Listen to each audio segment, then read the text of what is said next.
Hey everyone, if you want to see the records I bought at 2 record shows, then just keep on watching. Welcome, it's Hannah the Omaha Introvert. So glad you're back. Thank you for the response I got on my post-punk video. I'm still not caught up on all the comments, but I will get there. I love that I have so many fellow post-punk fans hanging out here on my channel. It's just awesome to connect with you all. Anyway, you're here to see some amazing records I bought at 2 record shows. If you're new here, record shows are my favorite avenue to buy used records, but I have lots to show, so apologies in advance if this is a lengthy one. Okay, so the first show I'm recapping took place in a small town called Carthage, Missouri. It's about 5 hours from Omaha, and Chris and I had never been to southwestern Missouri before, and we stayed in Joplin. So this intrigued us because it was called the 4-State Record Show. So there were vendors from Arkansas, Missouri, Texas, maybe Iowa. I even have a grail that I picked up from this show, so stay tuned. I couldn't believe it.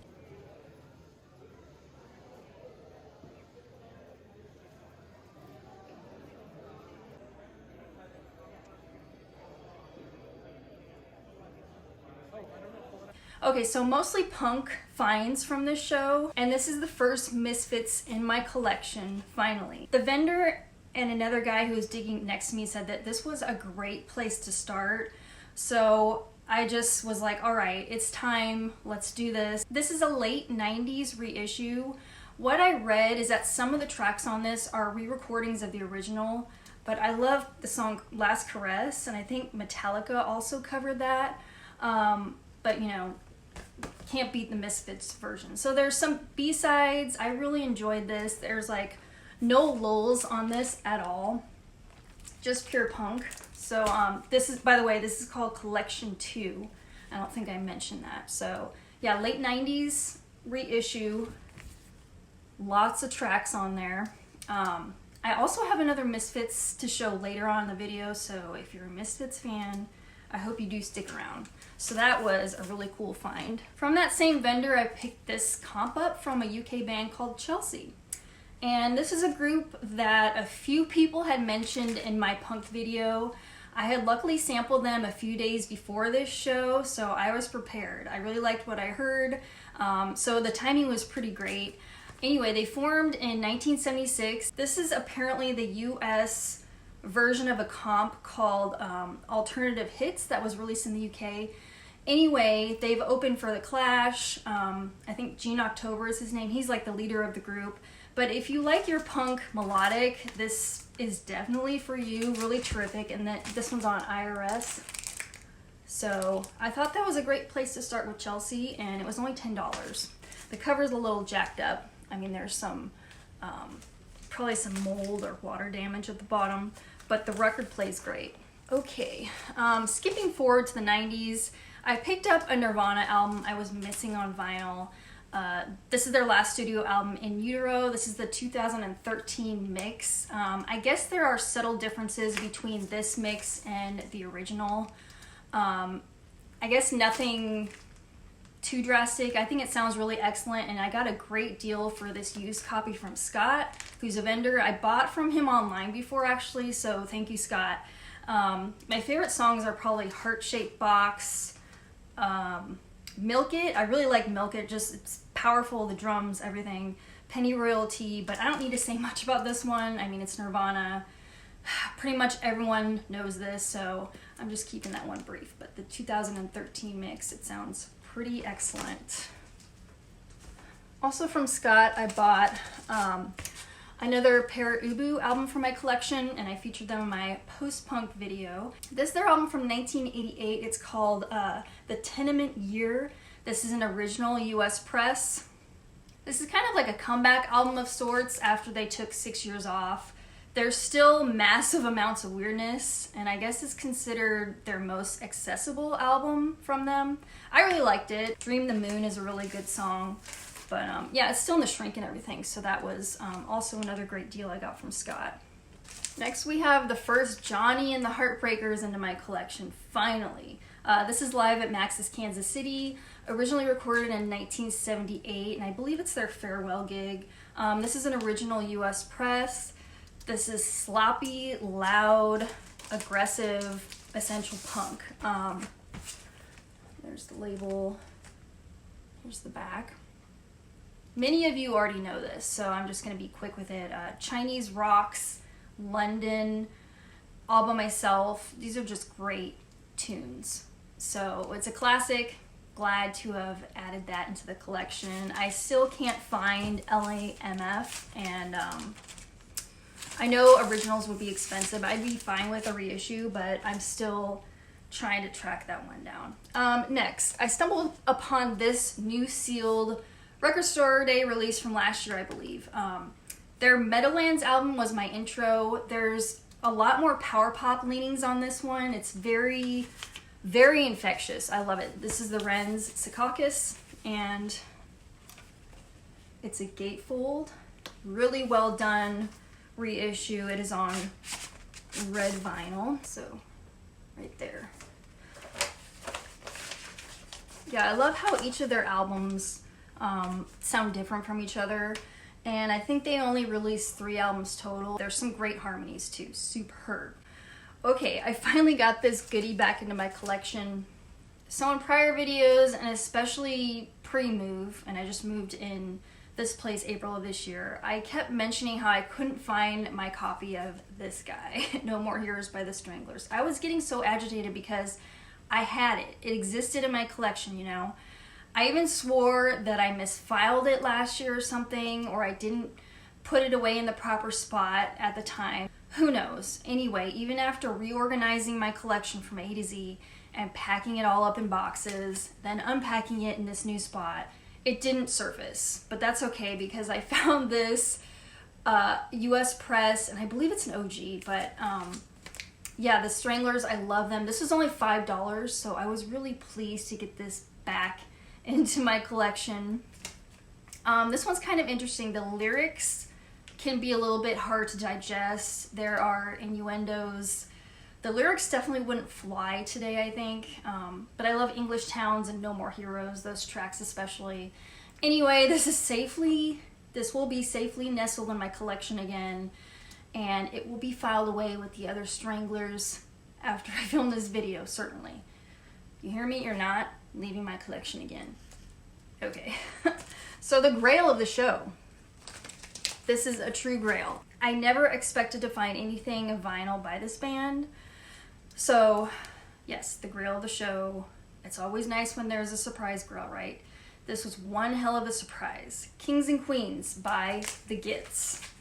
This is quite the rarity, and I'm just stunned. Look at the vinyl of that. This is so hard to find on vinyl, by the way, so this is a very crucial and necessary release if you're a more dedicated Gits fan like me, and I've had the CD of this for more than a decade, I think. Even that's hard to find now. If you don't know the Gits, I have featured them on my channel many times, but they were a punk band in the late 80s, early 90s with a tragic story, so look them up. Anyway, what's on this is like early versions of some of their, I guess, more recognized songs. Like, they weren't super recognized, but, and I just can't get over how cool that splatter vinyl. This is a 1996 pressing, by the way, of this release. So they were still in college when this was recorded, I believe in Antioch, and this was also meant for a cassette only release back in the day.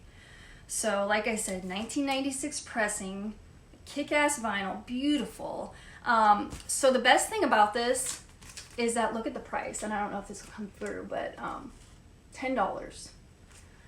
$10. This was a total score. This goes for up to $100 or more on Discogs and eBay. I think I even saw a copy on eBay for like $250, but that might have been sealed. I don't remember. Originally released in 1988. Again, it first came out on vinyl in 1996, and that's what this is. I don't think it's been reissued on vinyl since. I don't think the vendor knew what he had. If I recall, he just wanted to, he was tired of lugging around the vinyl, so he just was wanting to get rid of it. And I wasn't able to properly look it up on Discogs until we got back to the Airbnb, and I was just stunned. So I thought maybe it was like an unofficial or something, but no, this is the real deal. Kings and Queens by The Gits, $10. That might be like my best deal find of the year. If I do a recap of my best finds, like this would be near the top. So, the Yits, always near to my heart. Okay, so a store we stopped at in Joplin, Missouri was called Dig It Record Barn, and I have a few pictures of it. But I found some great stuff there.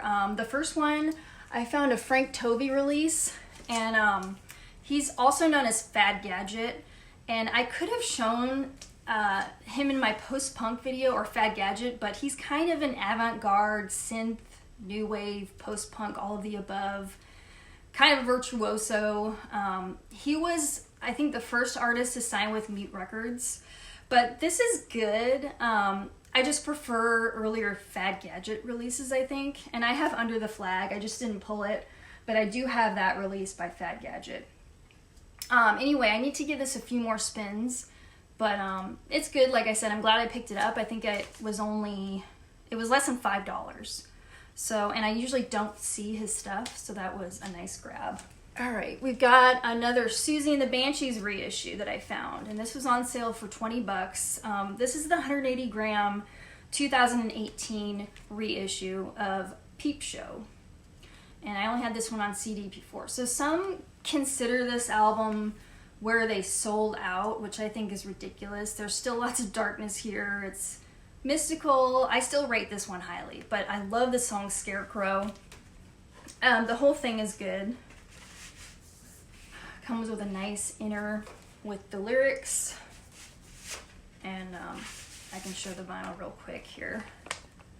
Right there, the 180 gram reissue. Susie and the Banshees I will add to the collection as I see them, which doesn't happen that often anymore. Okay, so next, I got really lucky finding this OG UK press of Dead Can Dance's The Serpent's Egg.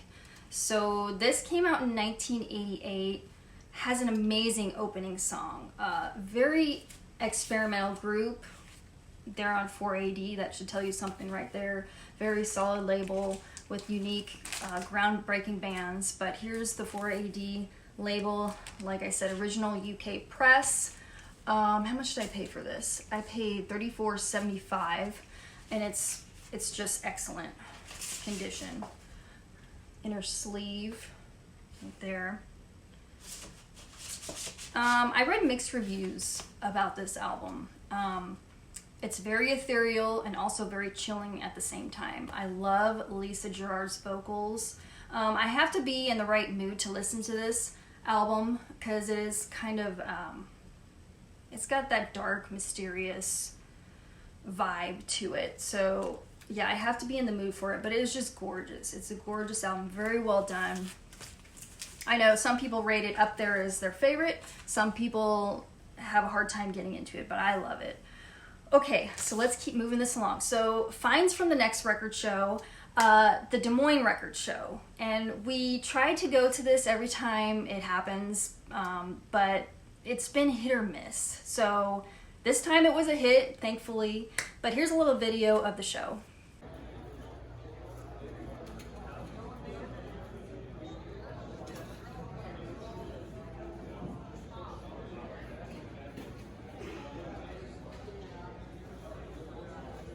So yes, I was very pleased with this particular show, and I didn't have any expectations really because like I said, it's been hit or miss in the past, and lots of times I've been disappointed. But anyway, I featured this band in my last post-punk video. If you love the post-punk genre and you missed that, go ahead and check it out. I'll leave the link above. Okay, so Sad Lovers and Giants.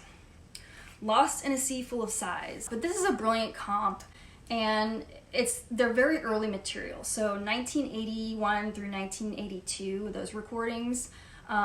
It's, I believe, their first 3 7-inch singles plus a demo, maybe.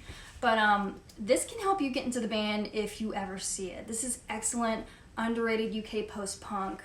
And I love the song The Tightrope Touch, that last track. And this is on the Dark Entries label. Pretty solid label. So that was really neat to find something of theirs on vinyl. So I mentioned I'd be showing the Misfits again, and I found this new sealed reissue of their debut album. It's the 2009 reissue, I believe. So yeah, this is just one I've really enjoyed sampling since I did my punk albums video, and this is a Rhino reissue. So probably their most recognized and praised album, right? It's a really short record. It's like 25 minutes, but yeah, it's horror punk at its finest. It doesn't disappoint. You know, I really like that they left the politics out of their music, out of the lyrics, because so many other punk and post-punk groups were political, which is fine, but it's nice to have something different and truly unique, and that's what I feel the Misfits were. So yeah, Walk Among Us by Misfits, killer album. Glad I found that one. I think that reissue is now harder to find. At least I've never seen it in any of the stores I've been to. So nice grab, and I got a few bucks off of that. Okay, Squeeze. I've been dying to add this one into my collection for a while. I have looked for Cool for Cats for a couple of years. It was very elusive for whatever reason. I don't know why, but my first favorite album of theirs is Argy Bargy, by the way, and I kind of wanted to do like a colorful albums theme for this video. I don't know why, but I think it looks good. So yeah, their second album, some consider this their first though, because the band members had like more control of what they wanted to record, but this is just catchy pop, new wave, even some old school rock thrown in. This is in my top 2, like I said. Really like the songs. It's So Dirty and The Knack. Those are great. But Squeeze are just irresistible. You know you love them too. This is one you gotta have in your collection. And it just took me forever to find. UK subs. My first UK subs in the collection. This is an okay place to start, but also not. I don't really see their stuff in the wild, so I just figured, why not just grab it? I didn't really research this one ahead of time, but I just went for it. This is an OG UK press on green vinyl. So the story with this is that the singer kind of assembled a band to redo some favorites from their first 10 years, or their first 8 records, I believe. Since I'm a newbie, I still enjoyed this, but I'm definitely going to be going back and getting a proper education by listening to like their early original recordings. Let me know what you guys think of this one. Still glad I got it, but maybe not the best absolute place to start, like I said. Okay, Best Coast. So this is their Fade Away EP, which I've never seen on vinyl. I have the CD, but Best Coast are probably one of my favorite newer bands, and they started around 2010. So this is on a label that the singer Bethany Cosentino started called Jewel City. You can consider them an indie alternative band, but with lots of 60s pop and girl group influences, vocals. My favorite album of theirs that I go back to over and over again is this first one. What is it called? Crazy For You. So if you want to get into Best Coast, definitely start with their first one. It's very like lo-fi, but it's just like a wonderful slice of indie pop. It's excellent. I've seen them live. They do a great job, but this one's nice to have if you ever find it. Okay, this band. This is really cool. So I basically found an instant collection from this band, and this is Plastic Land. So I think I'm just missing one more album of theirs from 1994 before I can actually call my collection complete with them. But they were like one of the neo-psych bands of the 80s. They cover, what album? So I got this one. Let me just show what I got. Color Appreciation. I think that's their first effort. These were all $7 too, which I thought was very fair. This is probably their most well-known release right here. This is just their self-titled Plastic Land.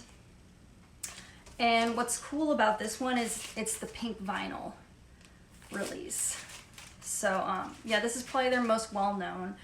They cover the Pretty Things, Alexander. That's the first track on there. They do a great job of that one. However, if you're looking to get started with this band, I want you to start with this one first, which is the one I actually spun first. And this is Wonderful Wonderland. The This is so good, you guys. There were a lot of these type of 60s psych or garage revival bands in the 80s, but I think these guys were a cut above, in my opinion. They're from Milwaukee, so again, maybe start with this one. I recommend you start there if you've never heard them. And then the last one I picked up of theirs is called Salon, which is also really good. So those two last ones are my favorite. This stuff is just incredible. Incredible.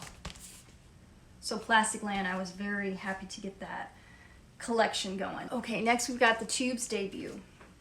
This is a 1981 reissue, and I've been meaning to add this in the collection for a while. It's on A&M. There's been lots of love and mentions of the Tubes in the comments of my prior videos, so I wanted to get this one for sure. And this is my second Tubes album in the collection. It definitely sounds of the time. I think it was originally released in 1975. I just think the cover art and everything is corny as hell, but I enjoyed it though. The drummer is amazing. So very eccentric record, very clever band, and what a closer with White Punks on Dope, right? So glad I picked up some Tubes.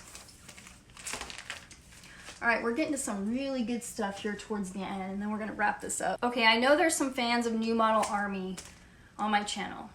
I also mentioned them in my post-punk video, but this is the one I've been looking for, Thunder and Consolation. It's kind of funny, it turned up at the show after I've been looking for it, but this was released in 1989, and this is the only time I've seen it on vinyl. And actually their stuff is really hard to come by now on vinyl, in my experience.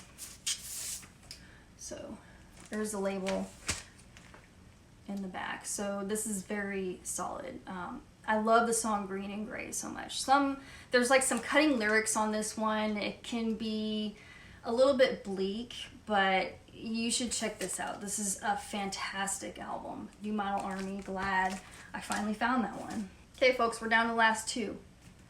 Another one I've been on the hunt for. OG US pressing. It's got the promo stamp on the front. Second album from the Undertones, Hypnotize. And I recommend their first three albums especially, but this one is just killer shape. Look at that. Irish pop punk goodness, very energetic, satisfying record. I like their debut best, but this isn't too far off. Just get rid of the cover of Under the Boardwalk, seriously.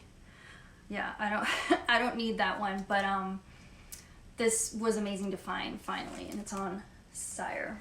Another record I've been needing in my collection, and one I hadn't listened to at all, like not all the way through until I got it. And yeah, so this would probably be in my top 10 punk albums if I were to redo it all over again. Seriously, this is really freaking outstanding, and I regret not having listened to it fully or having it in my collection until now. I'm still on that journey with punk, you know, there's a lot to learn with any genre. So this is the 1984 US reissue, Chrysalis. Chris has Valley of the Dolls in his collection, but just blistering, like I said, energetic. This is absolutely infectious. You probably already know the song Ready, Steady, Go. I don't know if the track listing is different, like on the UK version compared to this US. You guys can tell me. I haven't done like a ton of research into them or this album in particular, but damn, this is some fiery, necessary punk for sure. Anyway, those are my finds from the two fantastic recent record shows we attended. Let me know in the comments below what you think, like which are your favorites here. Thank you for tuning in as always. I appreciate the support, I really do. See you guys next time. Bye.